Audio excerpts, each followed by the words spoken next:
covering the world of professional wrestling. This is the Signature Spot with Chris Toplak. 3, 2, 1.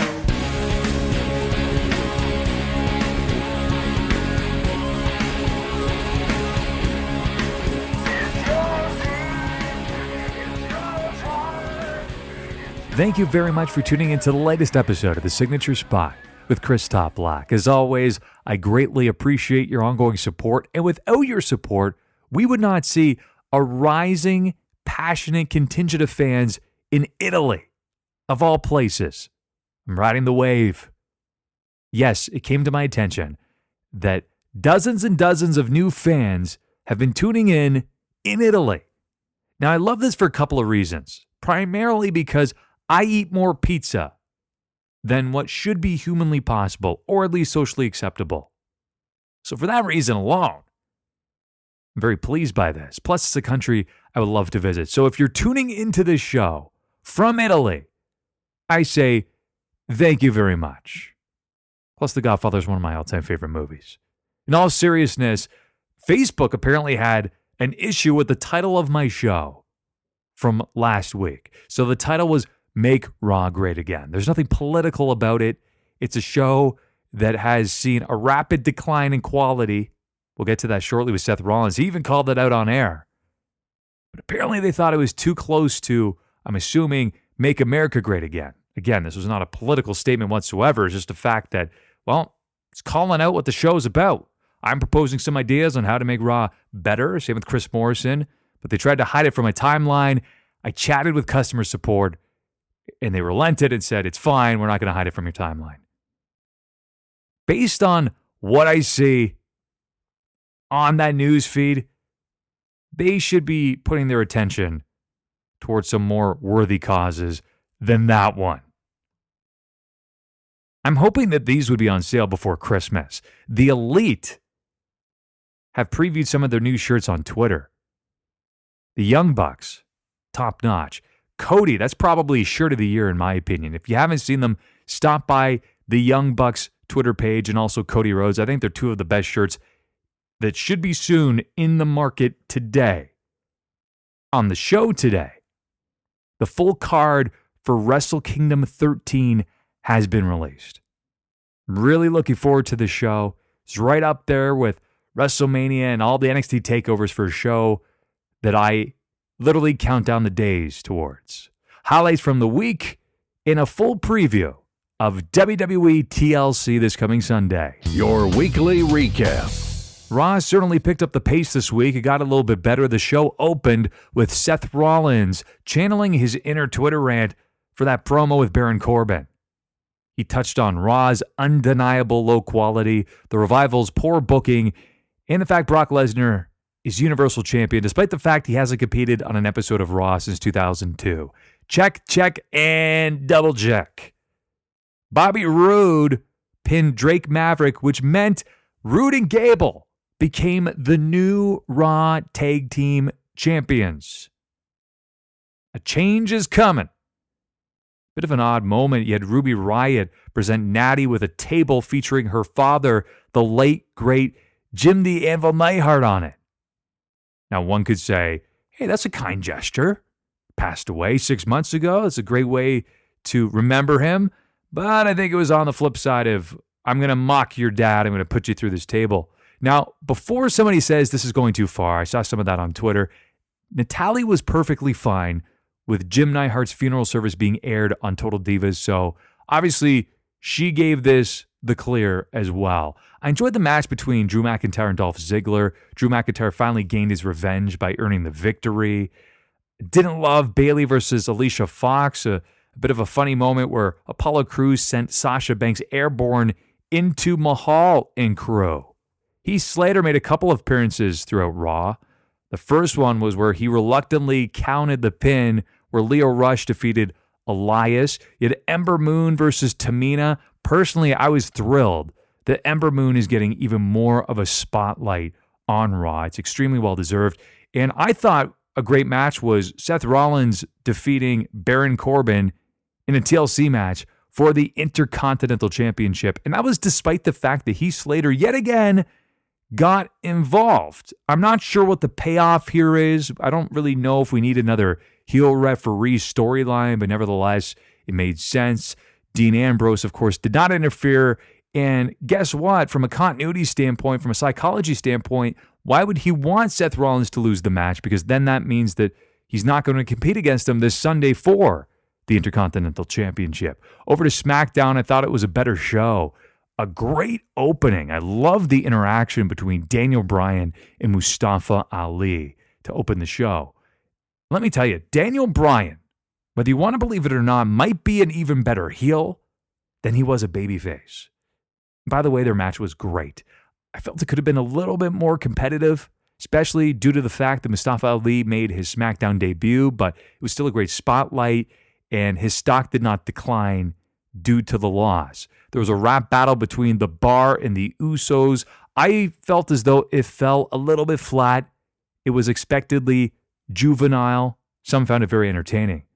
Rusev and Jeff Hardy defeated Samoa Joe and Shinsuke Nakamura. It's still so early in both of those feuds that I would have liked to actually have seen that months down the line. And then, of course, headlining the episode, it was Asuka versus Charlotte, a rematch of their match at WrestleMania.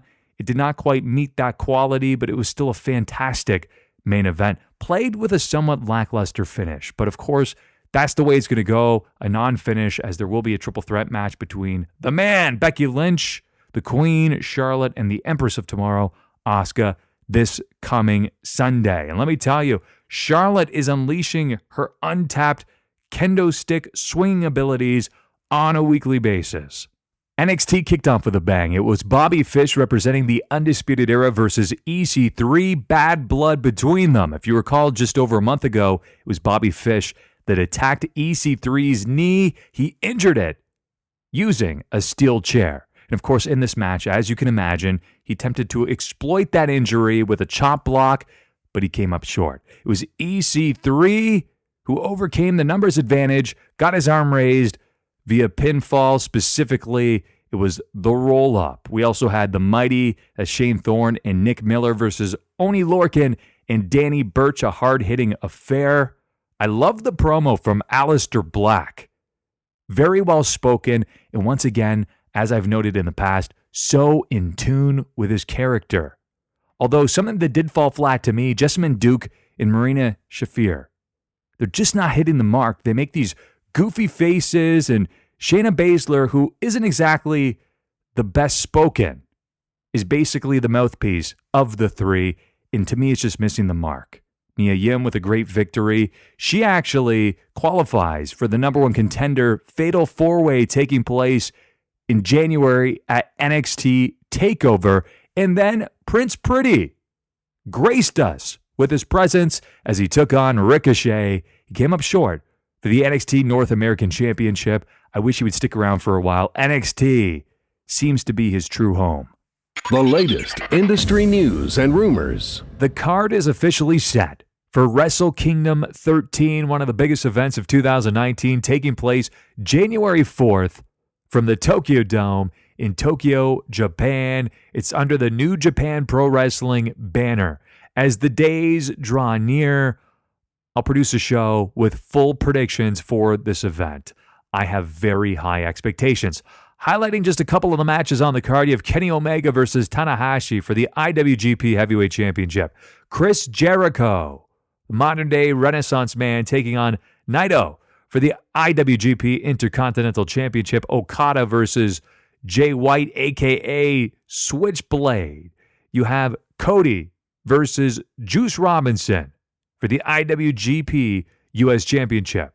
The Tongas, a.k.a. the Gorillas of Destiny versus the Young Bucks versus Evil and Sonata for the IWGP Tag titles.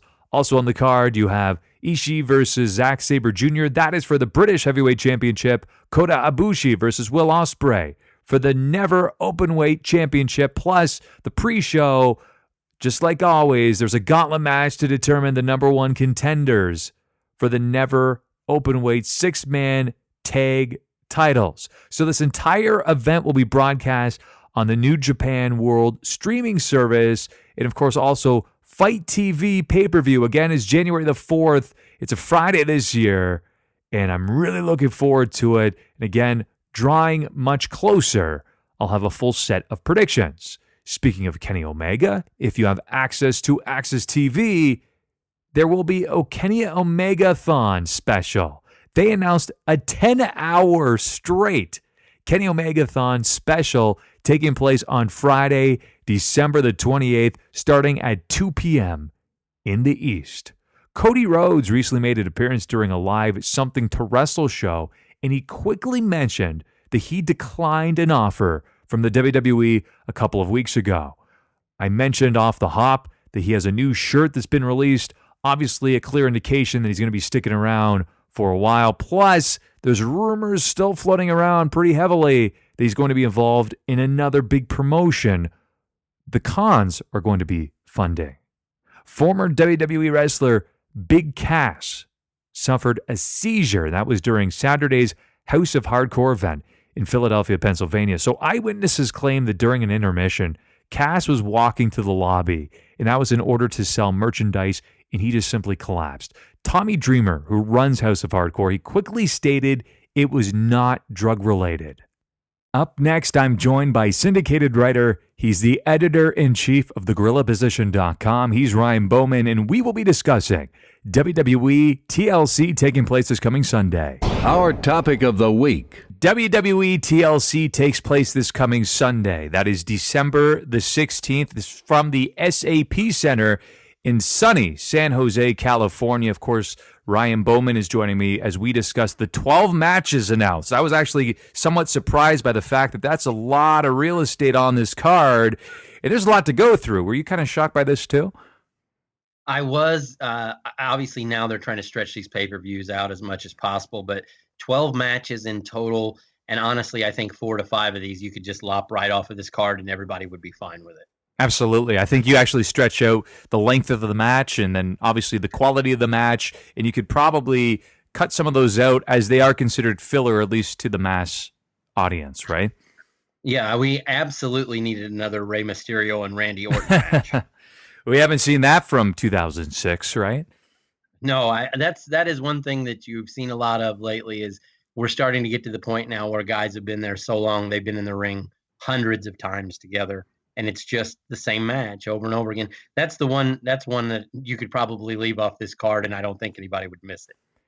So if you want to talk about deja vu and same matches, I chatted with you just over a month ago about this next one. It's for the WWE Cruiserweight Championship. It's Buddy Murphy, the champion, defending that crown against Cedric Alexander. What I do enjoy about this match is two incredible athletes, and 205 Live is perhaps the best it's been in 6 months. So I'm really looking forward to this, but who do you have winning? I think Cedric Alexander is going to get the title back. I really think the company's got a lot of hopes that he can be one of the faces of 205 Live and really continue to carry that brand like he did for so long.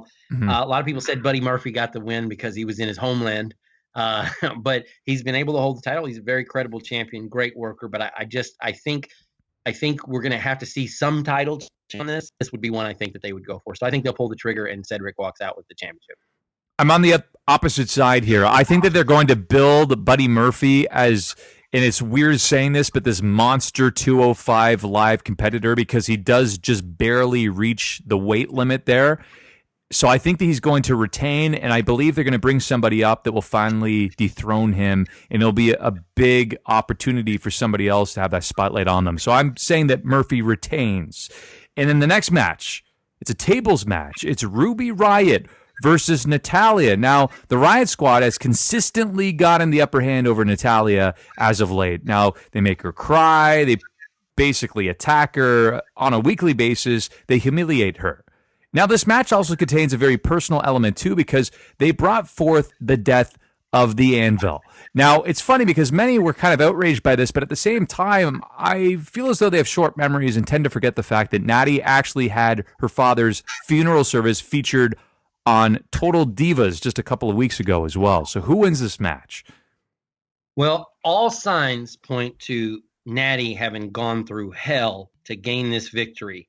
And by all rights, she should win this match. So therefore, I'm going to go with Ruby Riott.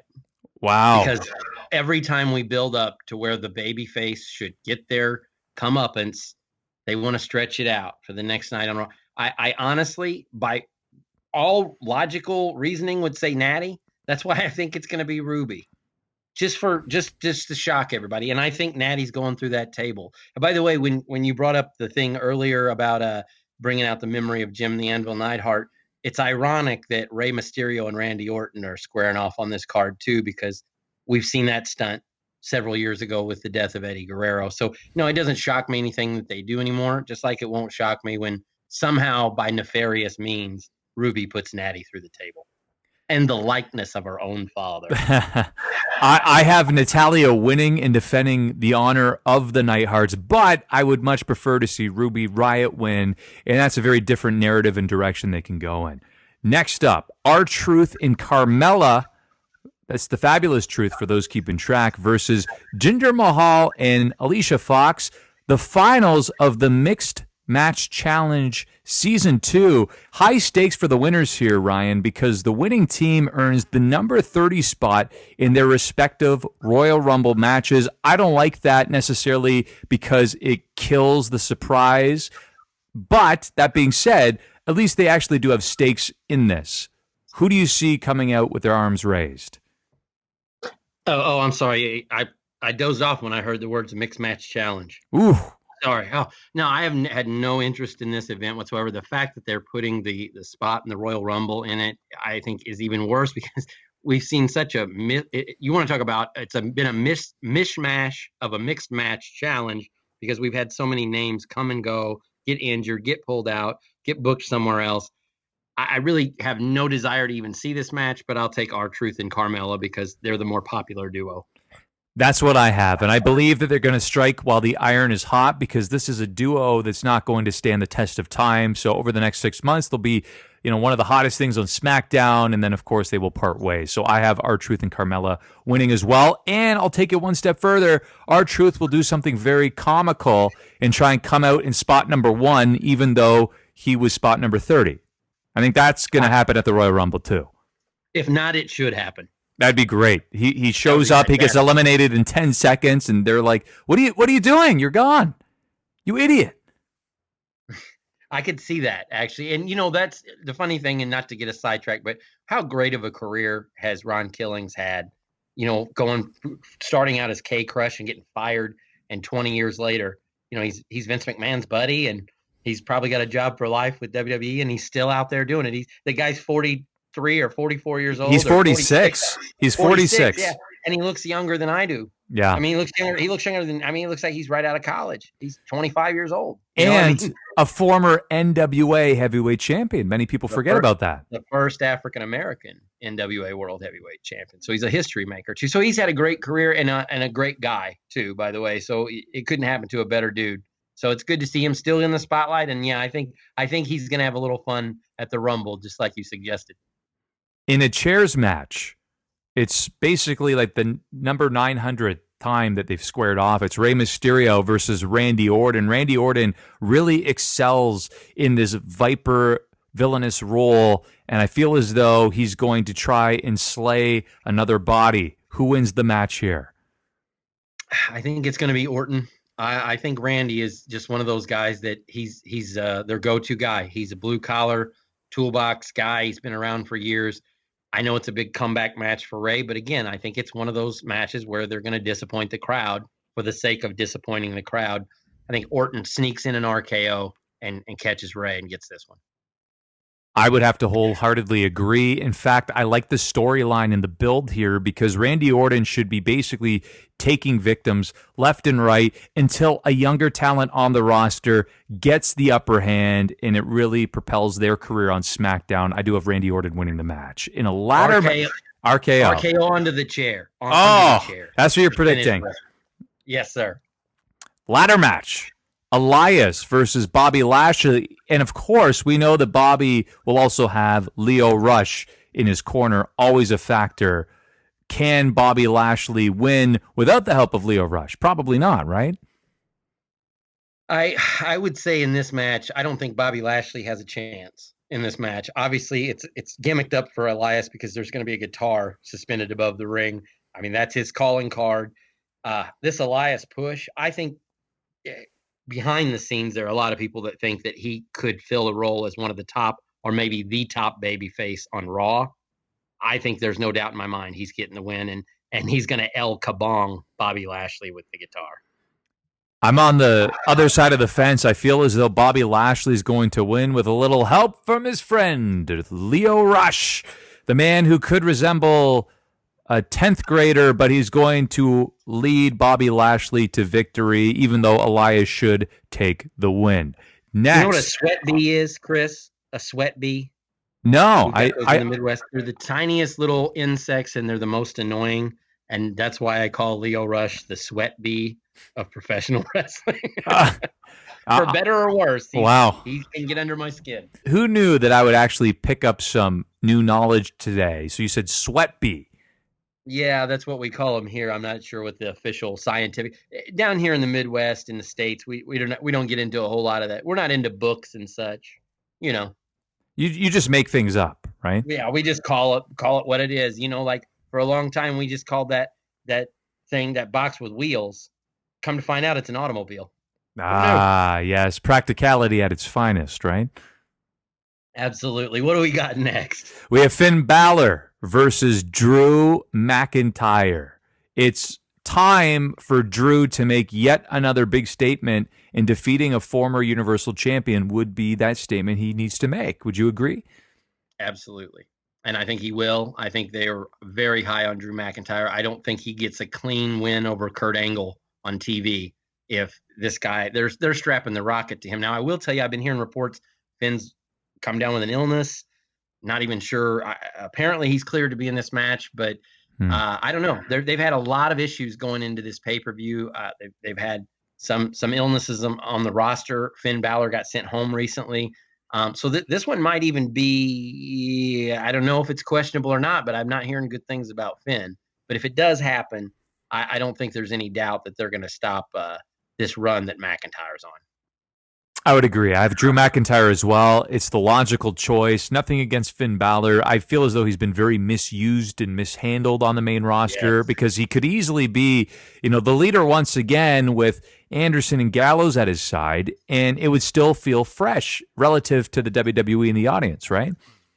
Absolutely. And it's another guy that, unfortunately, they even gave him the Universal Championship, and since then he's gotten lost in the struggle. Since the injury, he got lost in the mix of all the talent that's not only there but has come in or come back. And again, I'm not sure. I've just heard the stories today that he had come down with an illness. There were a few people in the locker room, so I'm not even sure if this match is going to happen. Wow. But I agree that he's been misused, but I don't think that they care. I think right now their focus is on Drew McIntyre and turning him into a monster heel on Raw.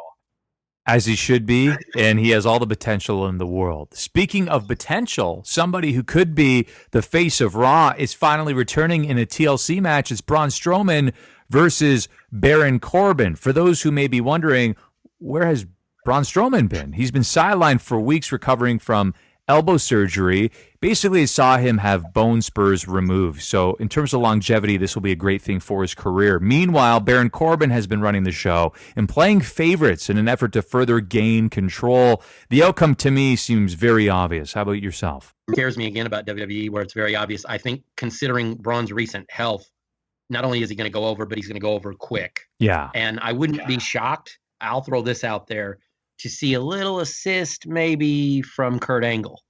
Really? Since he still has a lot of unfinished animosity with Baron Corbin.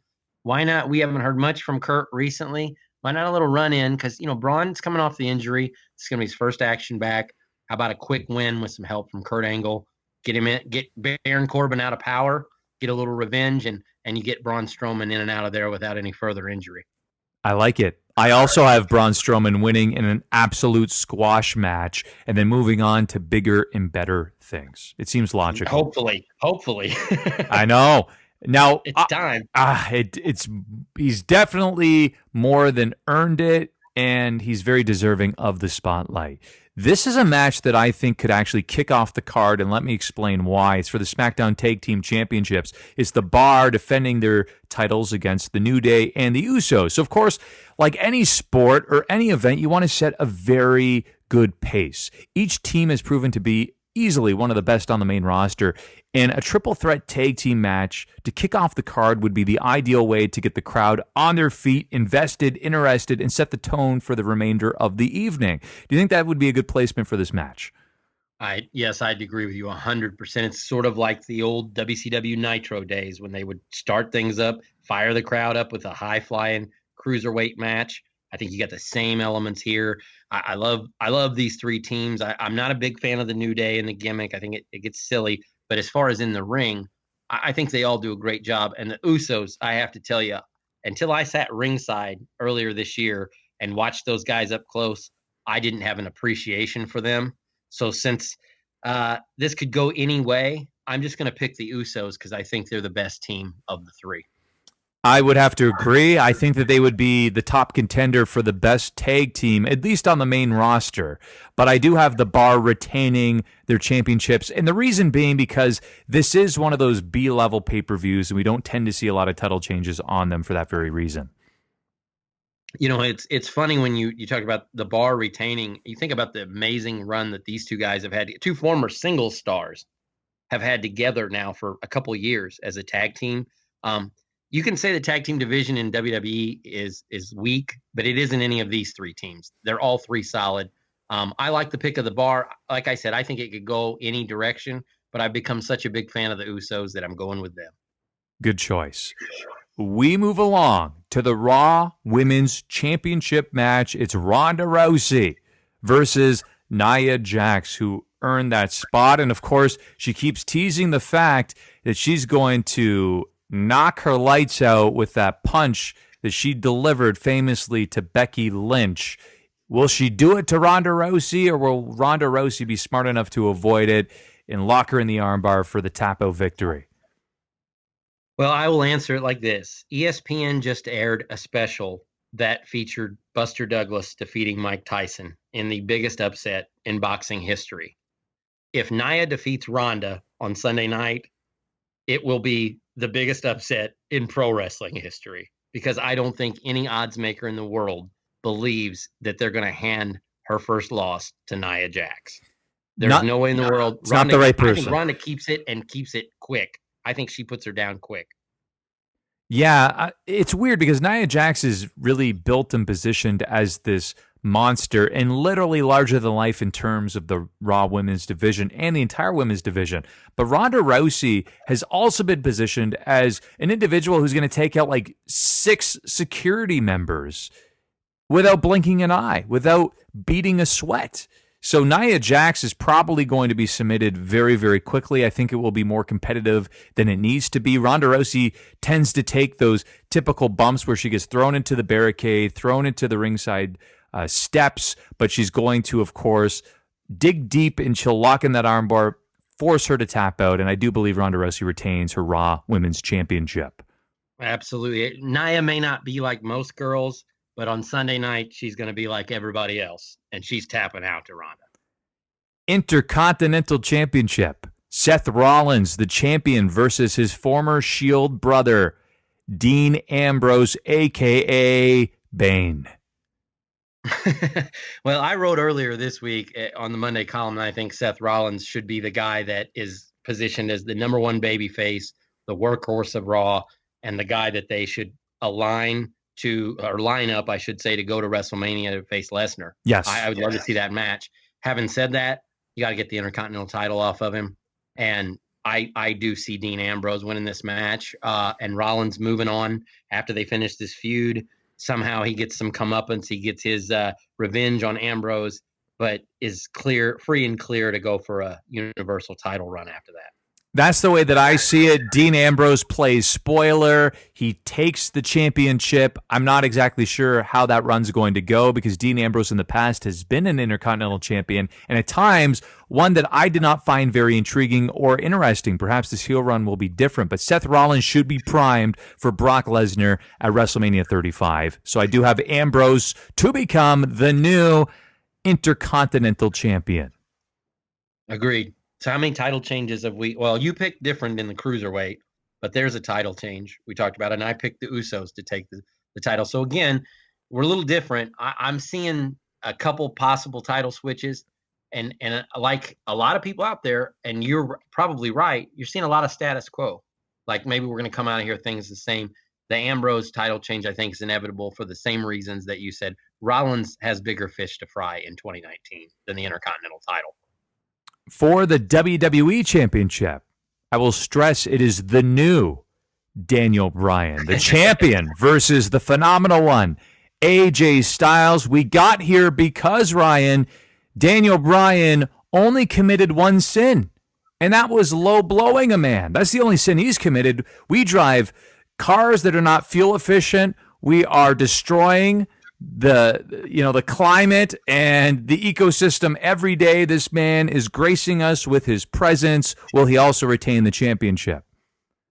I believe he does. I also believe AJ Styles should wear a cup on his list of New Year's resolutions because his phenomenal ones have taken more shots in 2018 than anybody. I mean, it's like a couple of soccer balls.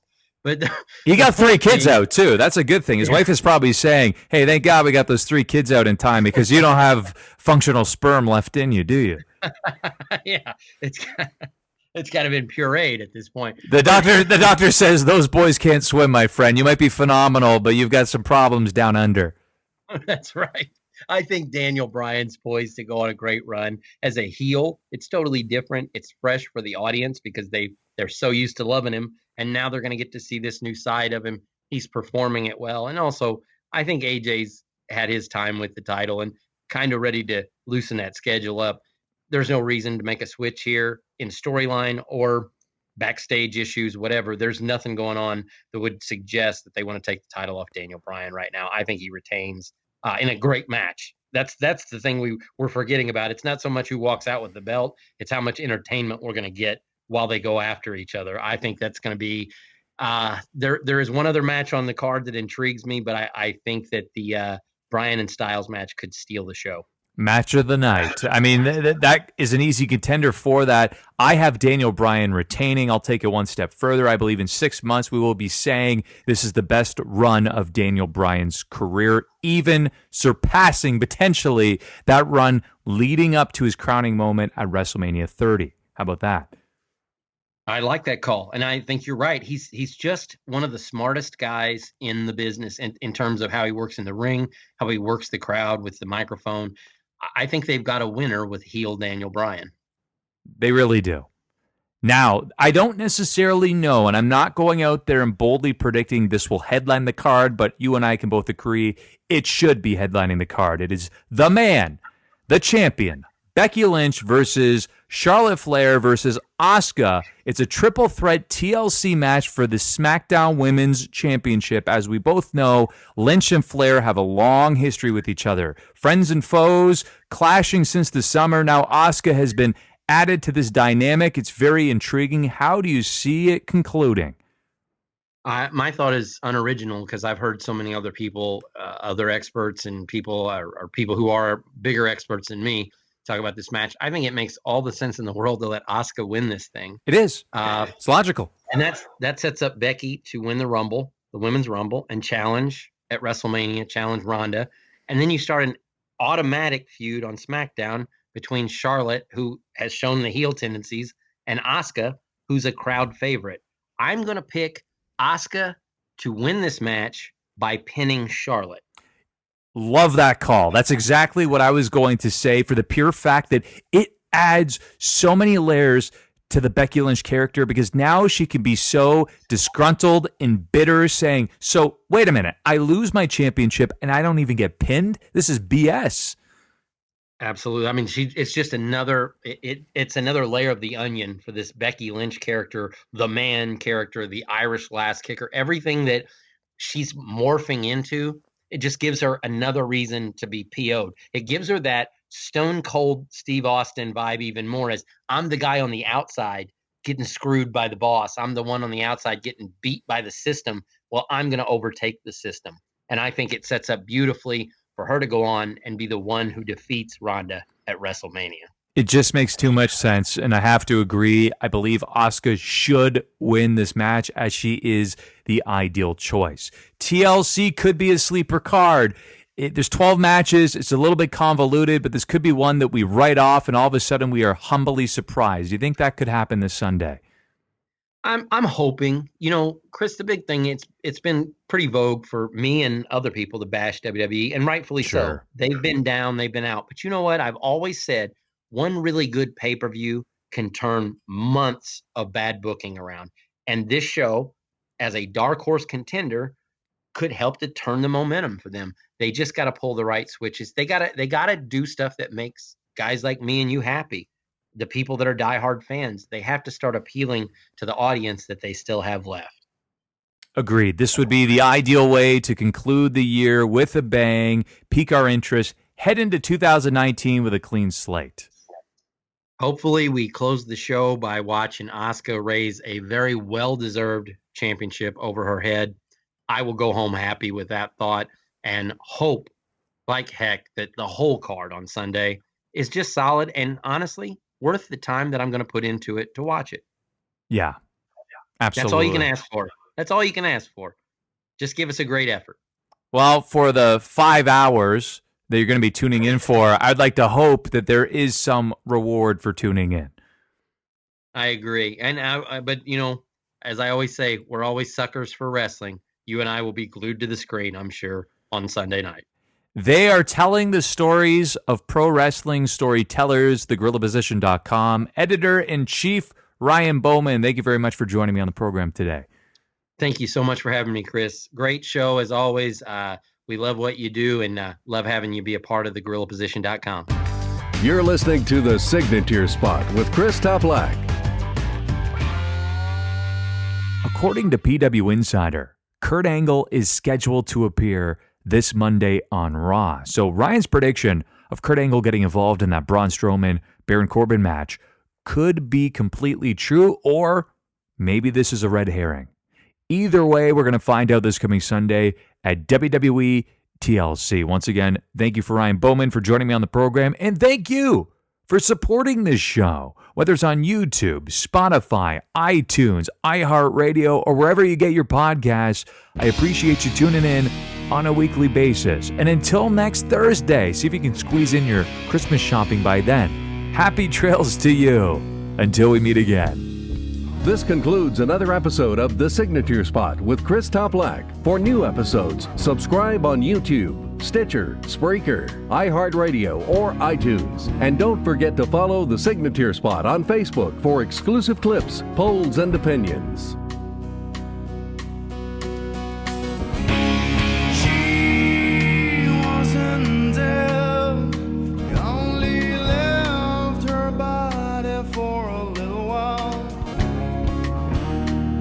In spite of the